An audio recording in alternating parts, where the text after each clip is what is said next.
2 years ago, the Los Angeles Lakers traded D'Angelo Russell and Timofey Mozgov to the Brooklyn Nets for a draft pick that would eventually become Kyle Kuzma. And at the time, a lot of Laker fans were bummed out because the Lakers kind of gave up on a player that could have definitely been the future of their franchise. But at the same time, many GMs, after seeing Kyle Kuzma play, said that they were kicking themselves at the fact that they missed out on such a phenomenal prospect. And here we are 2 years later. Kyle Kuzma finally is the last man standing from that young nucleus that the Lakers had of Brandon Ingram, Lonzo Ball, Larry Nance Jr., Julius Randle, and I guess we could throw D'Angelo Russell in the mix. I know they weren't all on the same team, but they were young players that the Lakers all developed. And by the way, all of those young players are currently on the bottom 4 teams in the NBA. It's actually ridiculous. Larry Nance Jr. is on the Cavs, Julius Randle's on the Knicks, D'Angelo Russell's on the Golden State Warriors, Lonzo Ball and Brandon Ingram are on the Pelicans. They are all on bottom teams. It's kind of funny how that played out. But not Kyle Kuzma. Kyle Kuzma actually did an excellent job doing everything in his power to really network to the point where the Los Angeles Lakers said, hey, we are going to keep this guy. So what is going on with Kyle Kuzma? Why is he not performing as well this year? Even when he does play, I know he hasn't played so much this year, but even when he does play this year, he hasn't really been himself. And that's what we're going to talk about here today. But before we do any of that, guys, really quickly, this video is sponsored by... A few years ago, I traveled to Taiwan, and while I was in Taiwan, I realized that, wow, their Netflix is significantly better. Like, they have shows that I could never get in the United States, and I'm sure most of you guys that have traveled outside the United States could agree with this. There's some better shows and some different shows on Netflix in different countries. And I began to wonder, how could I gain access to these shows despite being in the United States? And that's how I discovered Expressvpn. So for those of you guys that don't know what Expressvpn is, or what a VPN is for that matter, is pretty much imagine whenever you are browsing the internet, you are giving a postcard to a mailman without any envelope on it whatsoever. This mailman could read the message on that postcard and do whatever the heck he wants with it because your IP address is connected to an unencrypted internet network, which means people could freaking hack you over this stuff, man, because your info is there. That mailman that could read the postcard is the equivalent to some guy that could easily get your information or steal your identity over the internet. And that's where a VPN comes into play. A VPN creates a secure tunnel between your device and the internet, so it pretty much is the envelope over that postcard, and it makes sure that you are safe from any crazy hackers. A VPN also allows you to anonymously browse the web by masking your IP address so you can switch your location to anywhere in the world and watch whatever country Netflix you'd like. Now, there's a lot of VPNs out there. Why should you choose Expressvpn? Expressvpn has the fastest speeds because they invest in premium servers. 2, most of these other companies will just sell you their VPN and you'll have no point of reference or no one to talk to after. But Expressvpn has 24/7 customer support. 3, it's easy to use. And 4, they are the top rated VPN provider. And Expressvpn is so confident that you're gonna love their product that if you do not enjoy their product, there's a 30-day money-back guarantee where you would get your refund, no questions asked. So go to expressvpn.com/Theflightmike or just use my promo code Theflightmike at expressvpn.com so you can start enhancing your speeds and protecting your privacy. You see a lot of my content get recommended to you guys, but you haven't subscribed yet, please take a moment to subscribe to my channel. Also, I made a Discord channel for you guys to talk to me and suggest video ideas. Finally, guys, you know what's going on with several YouTube creators. MJ2K and I are dealing with several copyright claims on the channel. So in the event something happens to my channel, I am going to go ahead and take the content that gets copyright claimed here and throw it onto my Instagram. So that way there's like a secondary form of me getting content to you guys. And that's all I really care about. I just want to, I really just want to get my content out to you guys. So with that all out of the way, let's talk about Kyle Kuzma. And let me get something out of the way before we start this video. Guys, huge disclaimer, I'm a Laker fan. I love the Lakers. I love everyone on the Lakers. I know in the past I've gotten comments about being a hater on some players, but the fact of the matter is I only see people just sugarcoating players and trying to do anything it takes to put these players in a positive light. I pride myself on being realistic, but also optimistic. I'm going to give you the good and the bad. You're going to get everything from me, and I always am rooting for these players to succeed. So let's get one thing straight. There was no way that Kyle Kuzma was going to keep up his previous level of production into this season. You have to understand that Kyle Kuzma, as great of a player he is, and as great of a scorer that he was, he is not in a situation where he could continue the level of production that he has in the previous seasons in this season. And here's the crazy thing. If Kyle Kuzma's watching this, I'm sure he's looking at this statement and saying, yeah, I kind of knew that. I'm sure he's more than okay with that. Now, let's talk about his regression. John Hollinger has a rating that determines the amount of value a player adds to his team. It's called value added. And this rating is pretty much the estimated number of points a player adds to a team above what a replacement player would reduce. So it's kind of like a skewed metric of the value over replacement player that we're used to. And the reason why Kuz is on this list, and the reason I'm making this video in general, is my mind was blown when I saw this.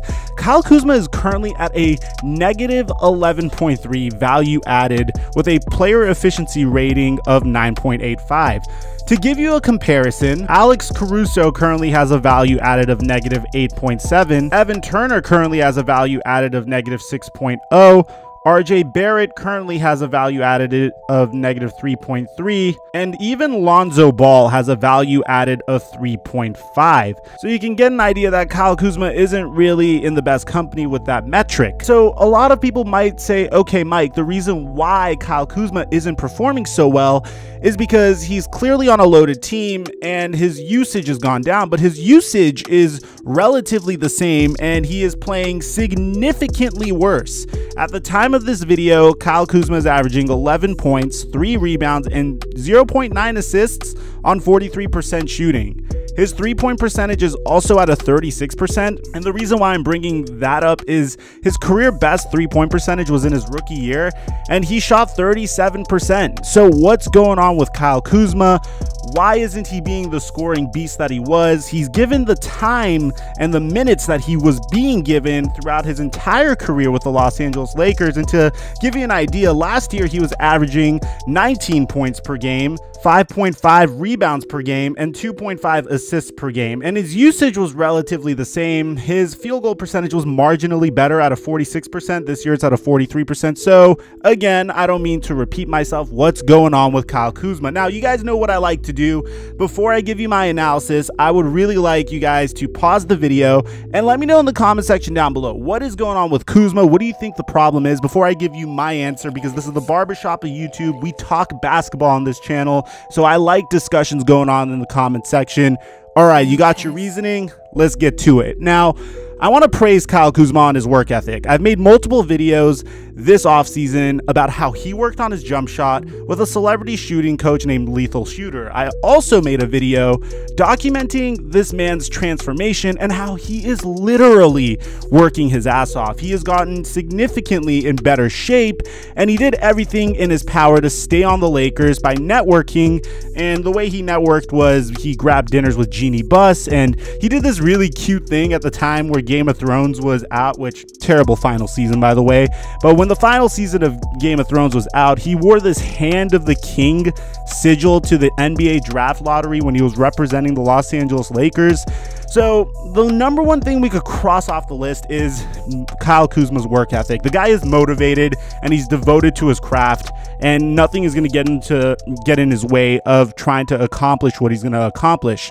But there are two issues, and this is what I think are personally holding Kyle Kuzma back this year.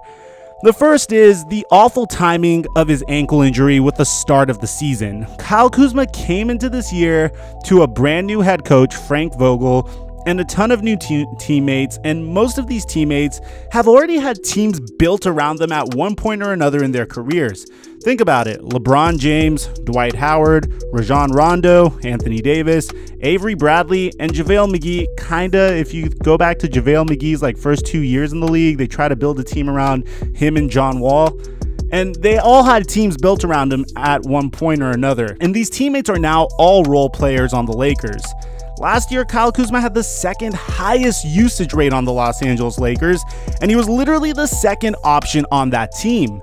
But when you miss practices in some of training camp with an injury, and that leaks into the regular season, and your team gets a new head coach and a new superstar player who is the first option, I'm talking about Anthony Davis, and you have the greatest player of your generation as the second option, chances are you're not going to play as well as you did in the past. Chances are your points per game averages are going to dip. Kuzma is trying to learn a brand new system while also rehabbing an injured ankle, while also adjusting to a brand new role. The timing of the injury just makes things more difficult, but you have to remember, Kyle Kuzma wanted this. He wanted to be a big fish in the ocean, not a big fish in a small... He wanted to be a big fish in the ocean, not a big fish in a small pond.